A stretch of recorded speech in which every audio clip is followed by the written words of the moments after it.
I was my dad's sex slave. You said that you would wake up to your father on top of you. When I was 6, he started kissing me. I was 7 years old. He started sexually abusing me. My father fed me drugs. He put a bag over my head and suffocated me. As unimaginable as this story is, you haven't heard the worst of it yet. Meet Tatiana. Now, Tatiana left Brazil and moved to America at just 6 years old to live with her parents. Almost immediately, her father began forcing her to do drugs so he could sexually abuse her and beat her feet black and blue with a bat. At 12 years old, Tatiana's father pulled her out of school and sexually assaulted her every single day. He installed security cameras and motion sensors around their home, making it impossible for her to escape. She says she was terrorized by her father, who regularly threatened to kill her if she ever told anyone about the abuse. But then at 25, after 19 years of torture, she was finally rescued. Take a look. Right now I'm broken, confused, and I don't know if I can live a normal life. I was sexually, physically, emotionally abused by my biological father, Gandolfo Tibes. I was abused for 19 years. I was my dad's sex slave. Anything he wanted, I had to do. A lot of these pictures, I'm smiling, but I'm dying inside. From when I was 6, he started kissing me down there and touching me down there. He would tell me not to tell, and he would ask me if it felt good. My father was a karate instructor. He would sexually abuse me in the studio. My mom was not there. She was a nanny. She did odd jobs, cleaning houses. When my mom was off to work, that's when he would come and prey on me.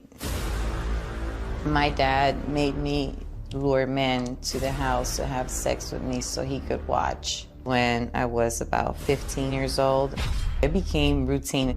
But the times that I would not bring men back, he would beat me up and say that I was lying, that I didn't try. Not only was he sexually abusing me, he was physically abusing me, hitting me with baseball bats, anything he could grab, even extension cords. He would grab my feet and just smack it like that, bam. My knees were bruised and I was bedridden for days. I couldn't walk at all. Out of nowhere, I would wake up just blows to the head, to the body. He was paranoid. My father was on drugs the majority of the time that he abused me. My father fed me drugs from 6 years old. He introduced me to alcohol, marijuana at the age of 8, cocaine at 10. I was a prisoner and he watched me 24/7. The abuse got worse when he pulled me out of school and I wasn't even really allowed outside the house. My dad installed surveillance cameras inside the house. He had alarms as well and dogs. We had about 7 Rottweilers at one point. He had sensors under the bed, so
Swear I won't forget this, why do I regret this? In my mind reckless, thoughts are feeling endless. Sitting up, I'm breathless, anxiety's infectious. I feel so defenseless, betrayed and embarrassed. I hate being open, I hate being broken. I feel like an ocean filled up with emotion. Anger ain't a potion, rub it on like lotion. I can feel it soaking, reopen, the scars have awoken.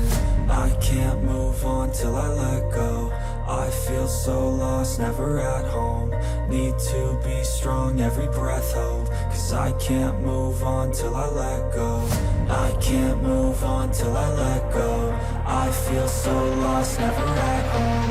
Need to be strong, every breath hold, 'cause I can't move on till I let go.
I wouldn't be able to leave at all at night. I couldn't even go to the bathroom at night. I had to use the bucket next to the bed. I had to wake him up and tell him I had to go use the restroom, but that was rare because I did not want to wake him up because it's like waking up the beast.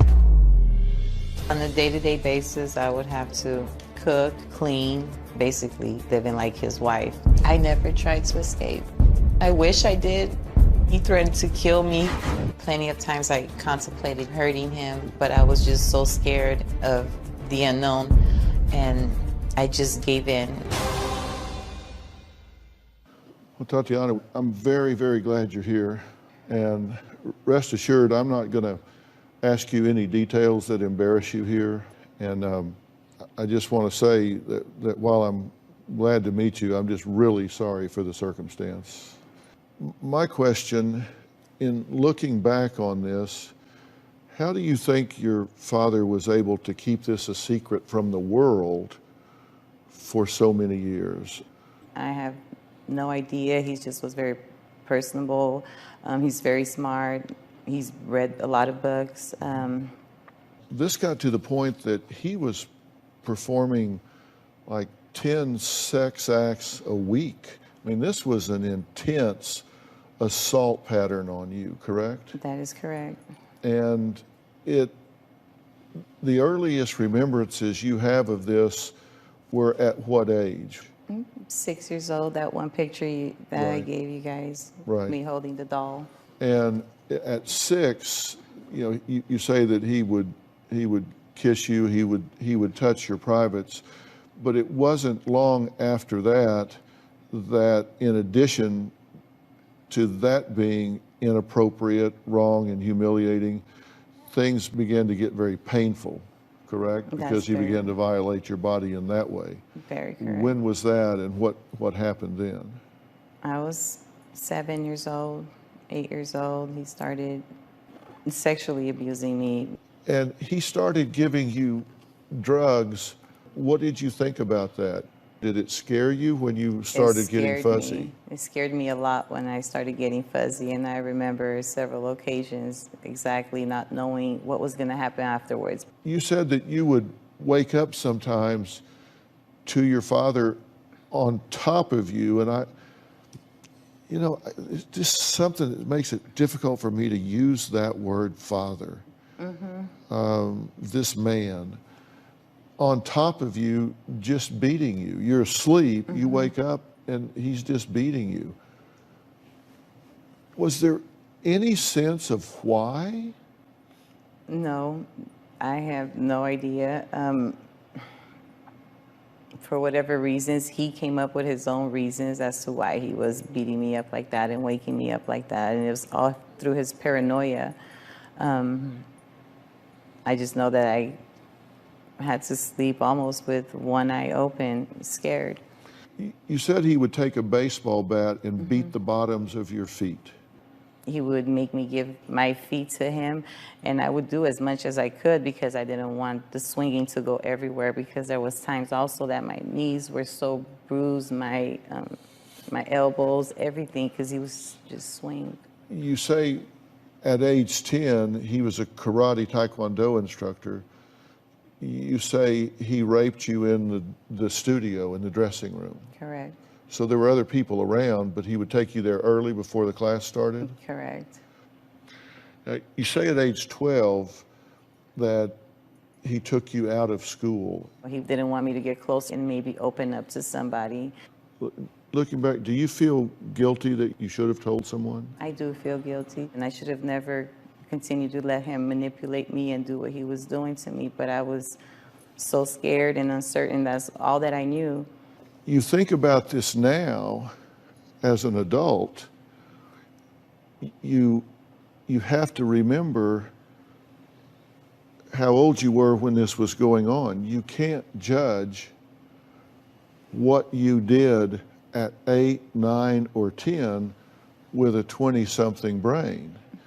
Because as a child, we just know what we know as a child. And people don't understand that at that age, a prison is more than motion detectors. A prison is more than locked doors. The psychological prison, the psychological barriers are much more powerful than a locked door. And when a child is controlled by an adult with the fear of what will happen if you tell. Correct, yes. And, you know, people wonder, having gone through this, how you can discuss it so calmly. But you've learned to push this down and encapsulate it, haven't you? I sure have, sir. I was able to manage living that horrible situation. So in my sense, I figure, you know, him out of the picture is, you know, I'm okay. And as unimaginable as this story is, you haven't heard the worst of it yet. We'll be right back.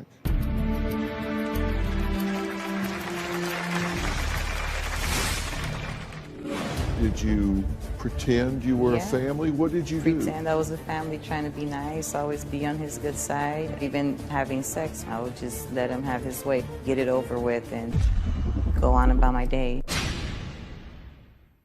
Monday, their daughter was diagnosed with schizophrenia, and mom believes their son has it too. He has schizophrenia. He's never been diagnosed.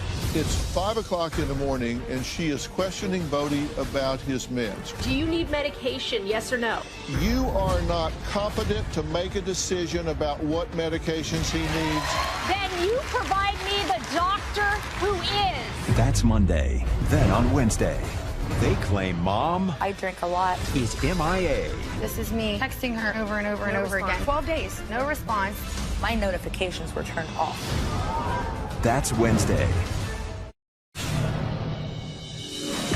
This picture, so when I was 12 years old, you kind of tell that I'm intoxicated on this one. My eyes are real low, eyes of somebody who smoked something.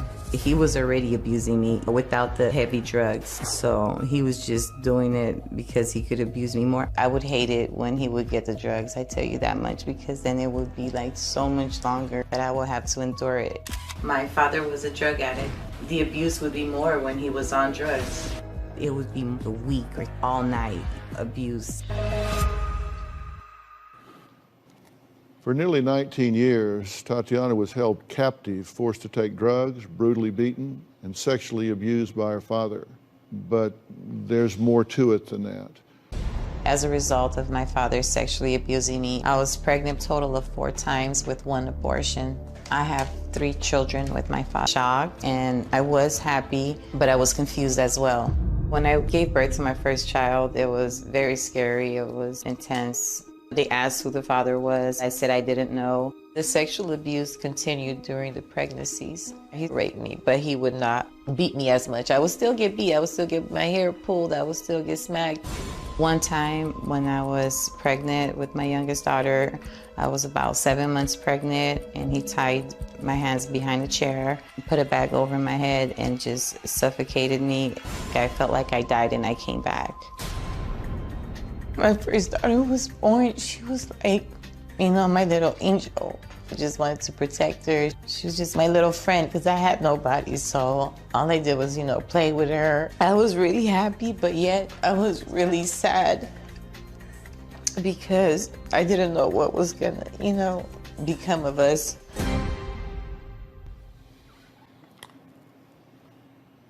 So you gave birth to 3 of your dad's, I can't say that word. You gave birth to 3 of this monster's children. Correct. And you had 1 abortion. Mm-hmm. You're now 38. You have these children who are how old now? 21, 17, and 14. 21, 17, and 14. And you say that having a child gave you purpose. That's right. Gave you purpose to exist, survive, get through this. How did it change when you had a child? Changed my well-being as well, being in the house by myself, having nobody else to lean to, you know, talk to. It was...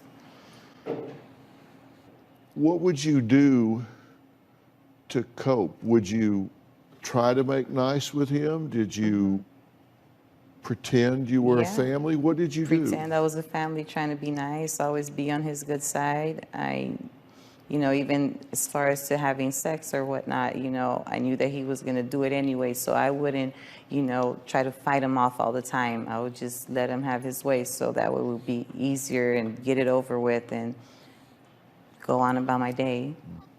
As perverse as this sounds, and I have to ask this because I want to get everything on the table because I want to help you.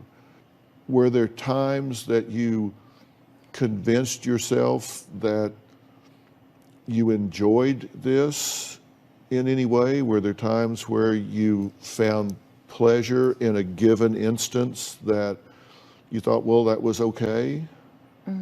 No, I would try to tell myself it was okay, but it never felt okay. That's what I mean. You tried to tell yourself, myself. This was okay. This is like husband and wife. Right. But deep down inside, I knew it wasn't okay. Just like my everyday life, I know that my past and my girls are not okay, but I have to live as if it's okay. Yeah. Who else was around when this was going on? Just my brother. He was more in the house. Yeah, and nobody knew. And let me tell you this, sir, and even after my brother, 2 years after he left, he didn't come back. Do you think he knew what was going on? And he was scared as well. The obvious question in everybody's mind is, where was your mother when all this was going on? We'll get that answer after the break.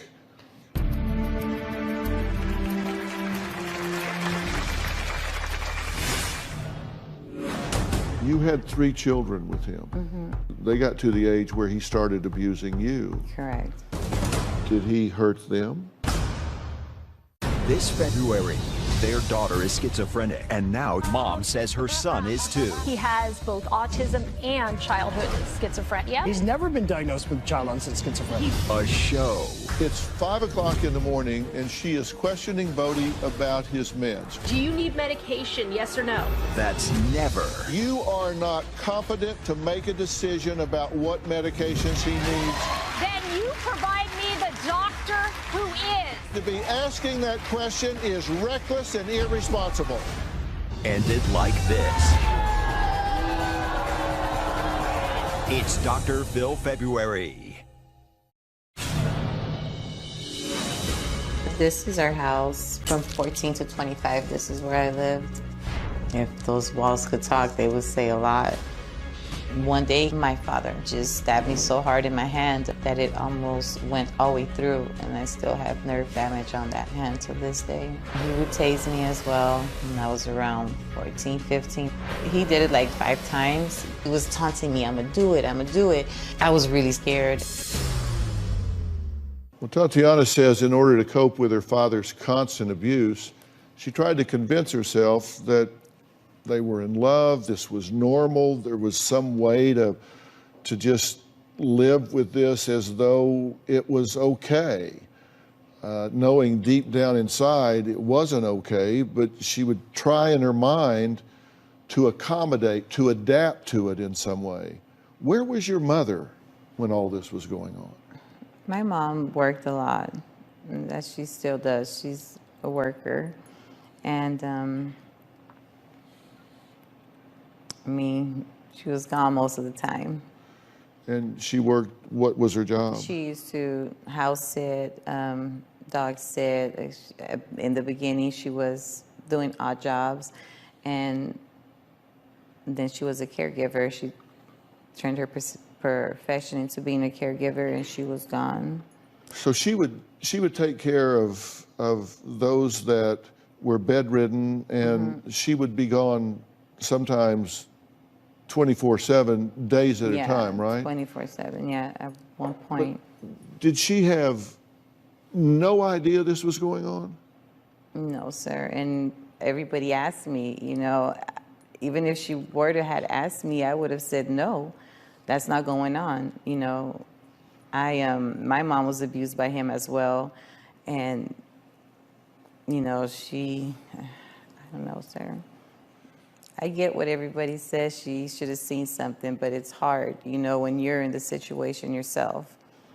Right. No, I get it. And he abused her. Correct. And he abused you. You had 3 children with him. Mm-hmm. So they grow up in this house, and they got to the age where he started abusing you. Correct. Did he hurt them? He did hurt them physically one time. I remember several times, just, you know, kind of spanking and stuff like that. Do you know if he ever sexually assaulted any of the 3? I've heard from my daughter that he had tried to sexually assault her when she was 7 years old. What did you think when she told you that? I was even more disgusted by him. What did you say to her? I told her I was really sorry that I did not remember. It was one incident that she said that I got him in the room with her, but I had blacked out. I didn't even know this had happened till years later, and that I attacked him. So, alcohol, drugs to control you, and this included crack, meth. He'd do anything he could to alter your consciousness, right? That's correct. And keep you in the zone. Looking back, how young were you when he first gave you crack? About 14 years old. Meth? In the same 14. Yeah.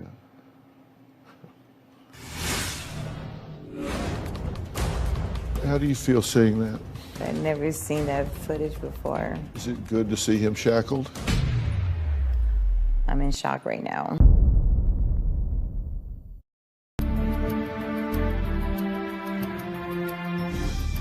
Tatiana finally escaped her 19 years of abuse after her father was arrested, but she nearly died in the process.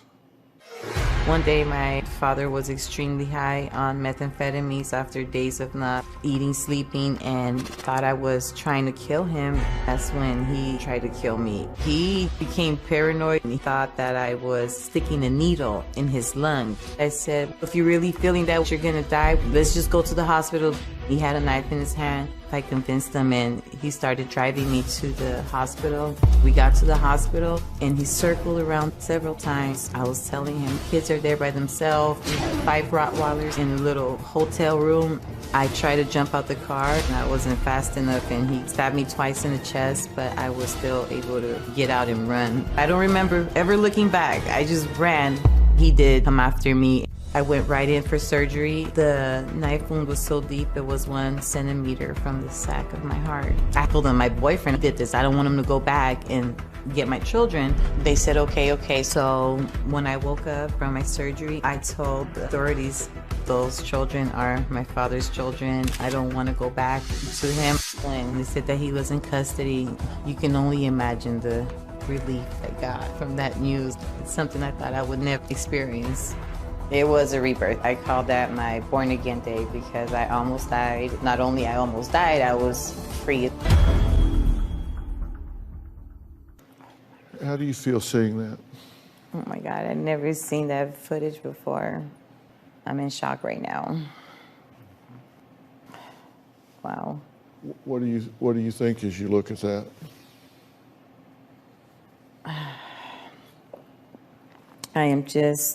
I have no words for it right now. Is it good to see him shackled? It's good to see him shackled. It's very good to see him shackled.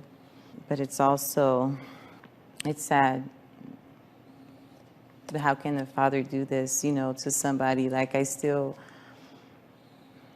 just wish every day that he didn't have to do that. That he could just be your dad. And I missed out on it. My girls missed out on it. You feel cheated out of what you didn't have as well as what did happen to you. Exactly. Everything. My whole life, I feel, has been a cheat. And if it wasn't for my children, I would not be here right now, Dr. Phil. I wouldn't. I would have ended my life a long time ago. Are you glad that you have survived? I am super glad that I survived, yes. But I know I have a whole lot more surviving to do. What if I told you that some things were going to happen today that were going to change your life? Well, are they good things or bad things? It all depends. Sorry. No, I would expect you to check all the boxes off, all the possibilities, given who you are. Good things. Good. I would be super happy. Well, Tatiana's father chose to represent himself in court and to this day has never admitted he did anything wrong. So where do you go from here? What does she do? He's in prison, she's not. Is she free? Or is he still controlling her?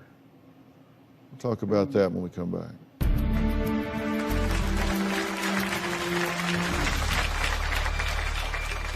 I would describe Lindolfo Tibbies as an evil sociopath narcissist. This had to be the most extreme case of sexual abuse that I've ever investigated. Talking with Lindolfo was like looking at the devil.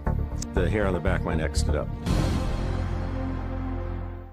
Monday on an all-new Dr. Phil. She believes her son is schizophrenic. You are not competent to make a decision about medications. Then you provide me the doctor who is. That's Monday. At my dad's trial, I testified. It was horrible. I hated it because I had not spoken with him since he stabbed me. During the trial, having to hear his voice, it was nerve-wracking. And then to top it off, he was representing himself and it was like he was having a conversation with me. It was really disgusting. I remember that he asked, so you're gonna tell me you did not have a good childhood, a good upbringing? And that pissed me off. He said, you know, you had the opportunity per se to speak out about what happened and you never did. Well, in a unanimous decision, a jury found Tatiana's father, Lindolfo Tebez, guilty of forcible rape, sodomy, and inflicting great bodily harm on Tatiana.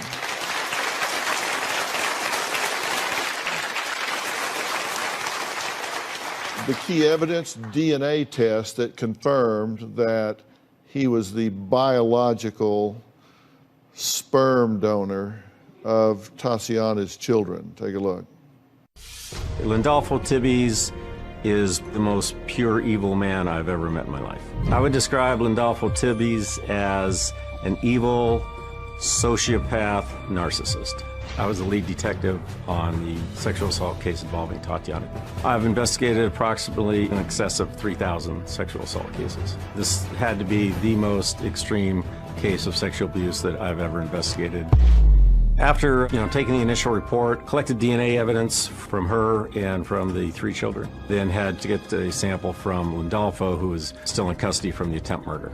The entire time I was obtaining his DNA sample and telling him the reason for the investigation, he adamantly denied ever abusing her sexually with narcotics or alcohol. And the DNA was clear evidence that he was in fact the father. In 2009, during the trial, Lindolfo decided to represent himself. During the cross-examination, when Tatiana was on the stand, Lindolfo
I agree with that. And this guy was incredibly narcissistic.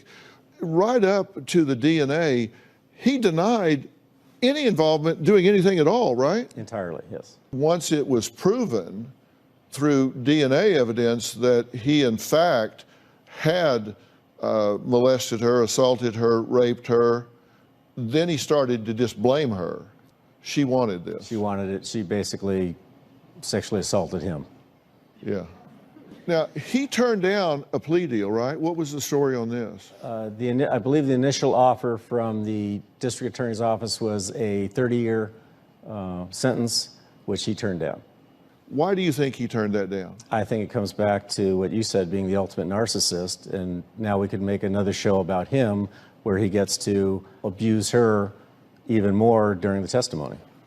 He traded 79 years in prison to harass you one more time. I know. I did not know this. This is first that I hear. I never knew this. He had a deal for 30 years.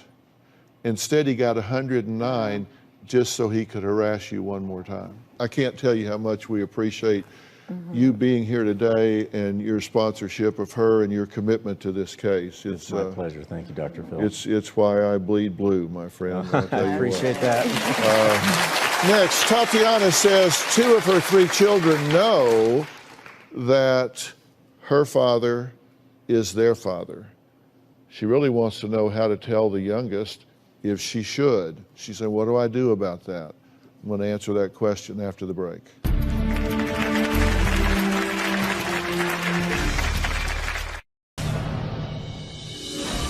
In the past, I've dated men that hit me, pushed me, verbally abused me. I take so much abuse from other men because in my mind, no abuse will ever amount to the abuse that I already been through. By somebody treating me wrong, or even hitting me, it's not going to compare. And I even told my current significant other right now, the only way you could ever really hurt me would be if you cut a limb or you kill me, because my father's done it all. Well, after being held prisoner and physically and sexually abused for 19 years, every day by her father, Tatiana says it's still a struggle. I want to talk about two things. Your youngest doesn't know, right? Correct. The question becomes, do you want her to find out from you or from the internet? Me. You definitely want her in a controlled and loving environment when you tell her this. And when you do tell her, you want to be sure that you're prepared to bust some myths. And we'll help you with some talking points here that you can use when you talk to her. But you want to bust some myths, because people think, if there's an incestuous relationship, then there's problems with intellectual development and health issues, and there is a higher risk for certain complications, but that's not a given, as you've seen with your other daughters. I mean, you have wonderful daughters, and they're bright and thriving and all of that. So you need to dispel some myths so she doesn't have a misunderstanding of what she's in for, and you're going to want to tell her that in every dark cloud there's a silver lining, and for you, she is that silver lining. There's certainly nothing for her to be ashamed of, and there's nothing for you to be ashamed of. You two were victimized in this, but there are some talking points that you can have when you talk to her, but I think you should do that in a way that is surrounded by love, and if the other two sisters can be there, and you guys can just do this in a matter of unity where she has an opportunity to wrap her head around it. And we'll give you some talking points in detail about how best to do that. But she's old enough to do it. This is the time to do it. The time to do it was not when she was 7 or 8. And it's not 5 years from now. The time is now. And we'll help you to do that. Thank you. I asked Tatiana a few minutes ago, I said, what if today is a day that can really change her life for the better? She called me on that. I do have a plan. I'm going to tell her what it is when we come back.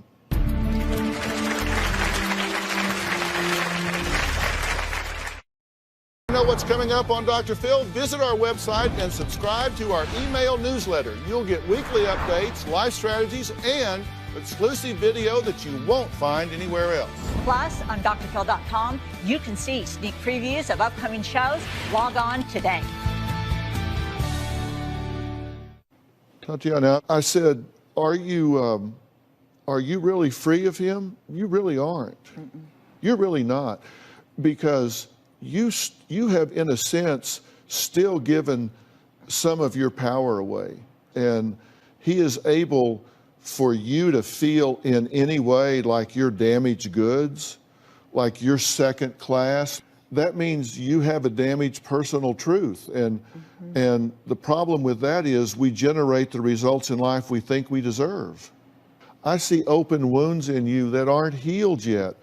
People ask me sometimes where I learn things I learn and get counsel.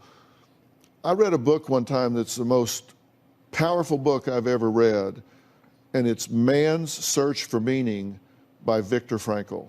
And Viktor Frankl is a Jewish psychiatrist that was a prisoner of war. And he wrote about those experiences, and he said, they controlled whether I lived or died every day. They controlled whether I sat or stood, whether I ate or starved. They controlled every aspect of my life but one. They couldn't control the attitude I took about it.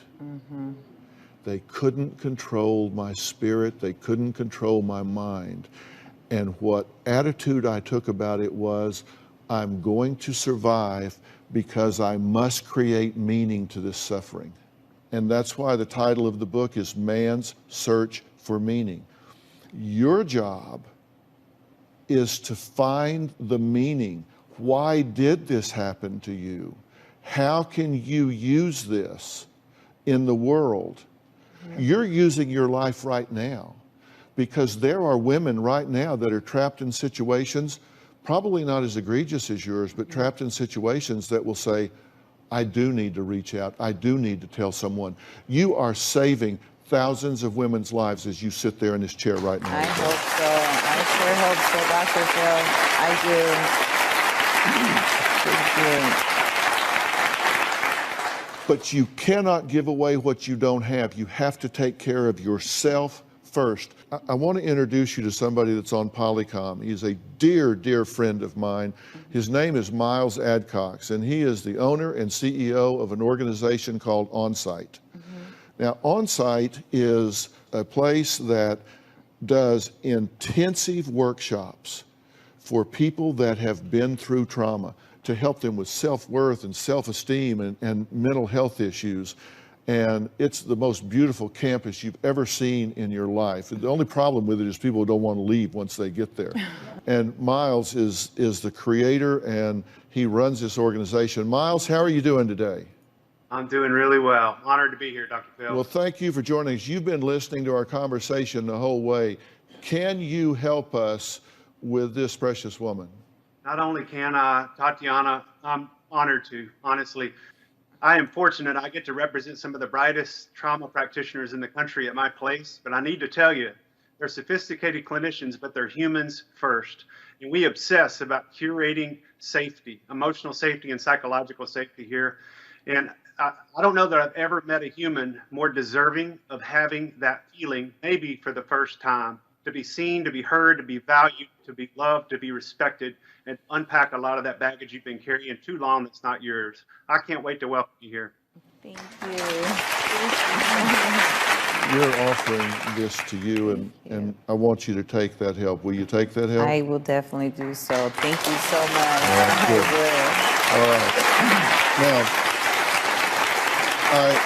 I also want to add my dear friend who's going to work with OnSite, because when you get out of there, this is Coach Mike Baer right here. And Coach Mike Baer is a life coach. He is really experienced and beloved by his clients. He works with A-list celebrities, everyday people.